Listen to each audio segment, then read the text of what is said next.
భారత మాజీ కెప్టెన్ సౌరవ్ గంగూలీ ఆయన సతీమణి డోనా గంగూలీని చంపేస్తామంటూ బెదిరింపు లేఖలు రాయడం కలకలం రేపింది.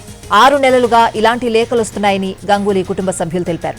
ఎవరో ఆకతాయిలు ఇలా చేస్తున్నారని వారు మొదట్లో పెద్దగా పట్టించుకోలేదు. కానీ బెదిరింపు లేఖలు పదే పదే వస్తూ ఉండడంతో పోలీసులను ఆశ్రయించారు.